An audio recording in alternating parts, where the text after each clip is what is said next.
जय गुरु जी। शुक्राना गुरु जी। अनंतम अनंतम शुक्राना कि आपने मुझे शिव पुराण पढ़ने की सेवा बख्शी।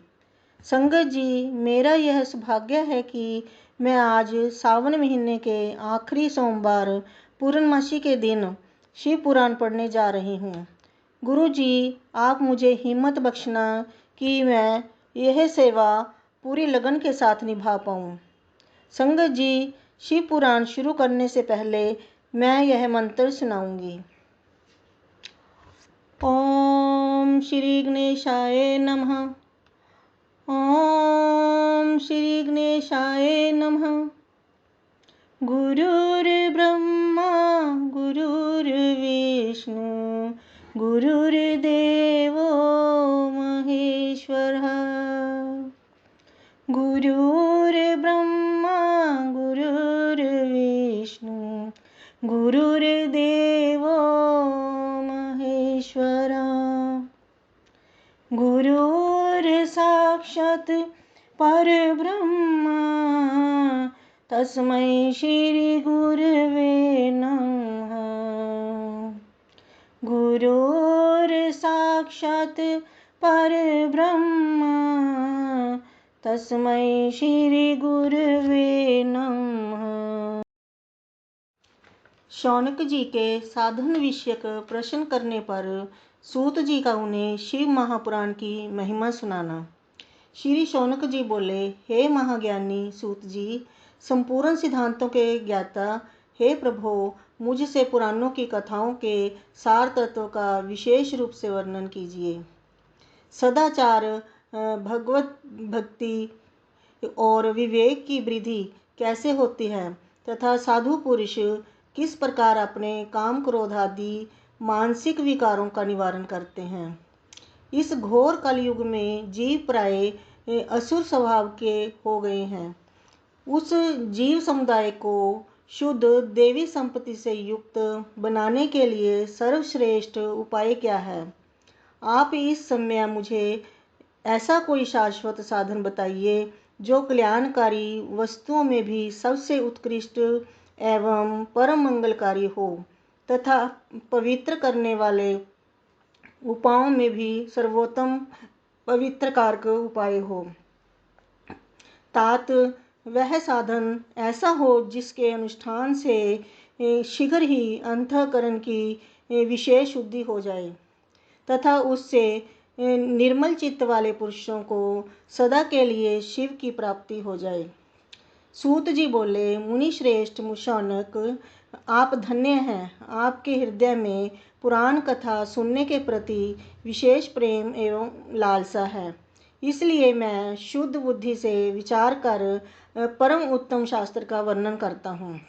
वत्स, संपूर्ण शास्त्रों के सिद्धांत से संपन्न भक्ति आदि को बढ़ाने वाले भगवान शिव को संतुष्ट करने वाले तथा कानों के लिए रसायन स्वरूप दिव्य पुराण का श्रवण कीजिए। यह उत्तम शिव पुराण काल रूपी सर्प से प्राप्त होने वाले महान त्रास का विनाश करने वाला है। हे मुने, पूर्व काल में शिवजी ने इसे कहा था। गुरुदेव व्यास जी ने सनत कुमार मुनि का उपदेश पाकर कलयुग के प्राणियों के कल्याण के लिए बड़े आदर से संक्षेप में इस पुराण का प्रतिपादन किया है। हे मुने, विशेष रूप से कलयुग के प्राणियों की चित्त शुद्धि के लिए इस शिव पुराण के अतिरिक्त कोई अन्य साधन नहीं है। हे मुने, जिस बुद्धिमान मनुष्य के पूर्व जन्म के बड़े पुण्य होते हैं, उसी महाभाग्यशाली व्यक्ति की इस पुराण में प्रीति होती है। यह शिव पुराण परम उत्तम शास्त्र है। इसे इस भूतल पर भगवान शिव का वाङ्मय स्वरूप समझना चाहिए और सब प्रकार से इसका सेवन करना चाहिए।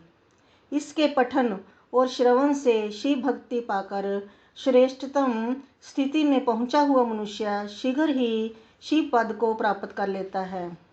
इसीलिए संपूर्ण यत्न करके मनुष्यों ने इस पुराण के अध्ययन को अभीष्ट साधना माना है और इसका प्रेम पूर्वक श्रवण भी संपूर्ण वांछित फलों को देने वाला है। भगवान शिव के इस पुराण को सुनने से मनुष्य सब पापों से मुक्त हो जाता है तथा बड़े बड़े उत्कृष्ट भोगों का उपभोग करके अंत में शिवलोक को प्राप्त कर लेता है। राजस्व यज्ञ और सैकड़ों अग्निष्ठों में यज्ञों से जो पुण्य प्राप्त होता है वह भगवान शिव की कथा के सुनने मात्र से प्राप्त हो जाता है। हे मुने, जो लोग इस श्रेष्ठ शास्त्र शिव पुराण का श्रवण करते हैं उन्हें मनुष्य नहीं समझना चाहिए। वे रुद्र स्वरूप ही हैं, इसमें संदेह नहीं है। इस पुराण का श्रवण और कीर्तन करने वालों के चरण कमल की धूलि को मुनिगण तीर्थ ही समझते हैं।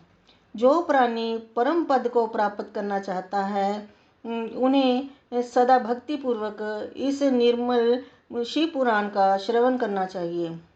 हे मुनि श्रेष्ठ, यदि मनुष्य सदा इसे सुनने में समर्थ ना हो तो उसे प्रतिदिन स्थिर चित्त से एक मुहूर्त भी इसको सुनना चाहिए। हे मुने, यदि मनुष्य प्रतिदिन सुनने में भी अशक्त हो तो उसे किसी पवित्र महीने में इस शिव पुराण का श्रवण करना चाहिए। जो लोग एक मुहूर्त, उसका भी आधा अथवा क्षण मात्र भी इस पुराण का श्रवण करते हैं उनकी दुर्गति नहीं होती। हे मुनीश्वर, जो पुरुष इस शिव पुराण की कथा को सुनता है वह सुनने वाला पुरुष कर्म रूपी महावन को जलाकर संसार के पार हो जाता है। हे मुने, सभी दानों और सभी यज्ञों से जो पुण्य मिलता है वह फल भगवान शिव के इस पुराण को सुनने से निश्चल हो जाता है। हे मुने, विशेषकर इस कली काल में तो शिव पुराण के श्रवण के अतिरिक्त मनुष्यों के लिए मुक्तिदायक कोई अन्य श्रेष्ठ साधन नहीं है। शिव पुराण का श्रवण और भगवान शंकर के नाम का संकीर्तन दोनों ही मनुष्यों को कल्प वृक्ष के समान सम्यक फल देने वाले हैं, इसमें संदेह नहीं है। कलयुग में धर्म आचरण से शून्य चित्त वाले दुर्बुद्धि मनुष्यों के उद्धार के लिए भगवान शिव ने अमृत रस स्वरूप शिव पुराण की उद्भावना की है। अमृत पान करने से तो केवल अमृत पान करने वाला ही मनुष्य अजर अमर होता है, किंतु भगवान शिव का यह कथा अमृत संपूर्ण कुल को ही अजर अमर कर देता है। इस शिव पुराण की परम पवित्र कथा का विशेष रूप से सदा ही सेवन करना चाहिए, करना ही चाहिए। इस शिव पुराण की कथा के श्रवण का क्या फल कहूँ। इसके श्रवण मात्र से भगवान सदाशिव उस प्राणी के हृदय में विराजमान हो जाते हैं। यह शिव पुराण नामक ग्रंथ 24,000 श्लोकों से युक्त है। इसमें 7 संहिताएं हैं। मनुष्य को चाहिए कि वह भक्ति, ज्ञान और वैराग्य से भली भांति संपन्न हो बड़े आदर से इसका श्रवण करें। पहली विद्वेश्वर संहिता, दूसरी रुद्र संहिता, तीसरी शतरुद्र संहिता, चौथी कोटि रुद्र संहिता और पांचवी उमा संहिता कही गई है। छठी कैलाश संहिता और सातवीं वायव्य संहिता। इस प्रकार इसमें 7 संहिताएं हैं। 7 संहिताओं से युक्त यह दिव्य शिव पुराण परब्रह्म परमात्मा के समान विराजमान है और सबसे उत्कृष्ट गति प्रदान करने वाला है। जो मनुष्य 7 संहिताओं वाले इस शिव पुराण को आदर पूर्वक पूरा पढ़ता है वह जीवन मुक्त कहा जाता है।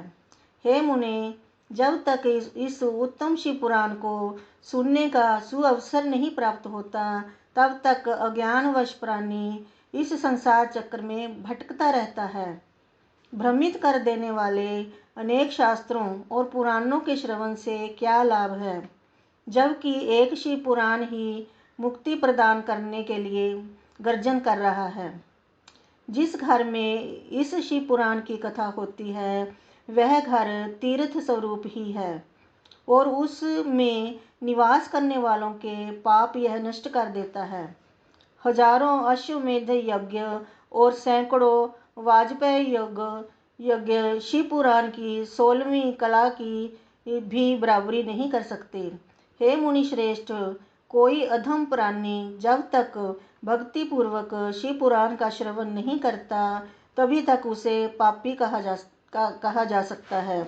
गंगा आदि पवित्र नदियाँ, मुक्तिदायिनी सप्तपुरियाँ तथा गायादि तीर्थ इस शिव पुराण की सम्मता कभी नहीं कर सकते। जिसे परम गति की कामना हो उसे नित्य शिव पुराण के एक श्लोक अथवा आधे श्लोक का ही स्वयं भक्ति पूर्वक पाठ करना चाहिए। जो निरंतर अर्थ अनुसंधान पूर्वक इस शिव पुराण को वांछता है अथवा नित्य प्रेम पूर्वक इसका पाठ मात्र करता है, वह पुण्य आत्मा है, इसमें संशय नहीं है। जो उत्तम बुद्धि वाला पुरुष अंतकाल में भक्ति पूर्वक इस पुराण को सुनता है, उस पर अत्यंत प्रसन्न हुए भगवान महेश्वर उसे अपना पद धाम प्रदान करते हैं। जो प्रतिदिन आदर पूर्वक इस शिव पुराण का पूजन करता है, वह इस संसार में संपूर्ण भोगों को भोग कर अंत में भगवान शिव के पद को प्राप्त कर लेता है।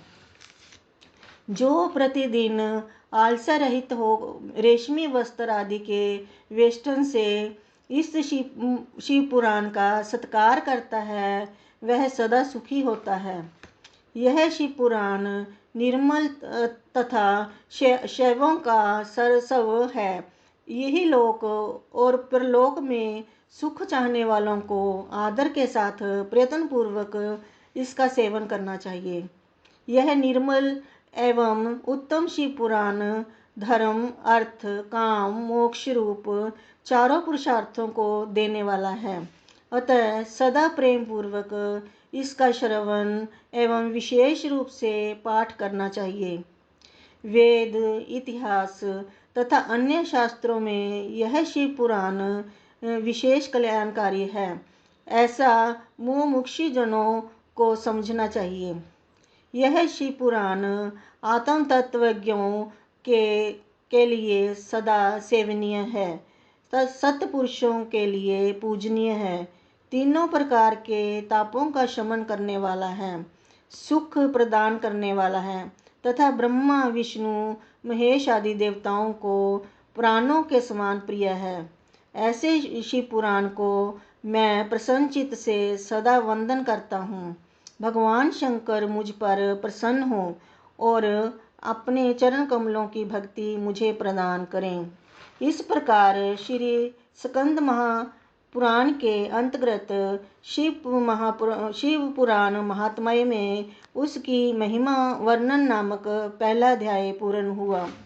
जय गुरु जी, शुक्राना गुरु जी। ओम नमः शिवाय। शिव जी सदा सहाय। ओम नमः शिवाय। गुरु जी सदा सहाय। ओम नमः शिवाय। शिव जी सदा सहाय। ओम नमः शिवाय। गुरु जी सदा सहाय। जय गुरु जी, शुक्राना गुरु जी।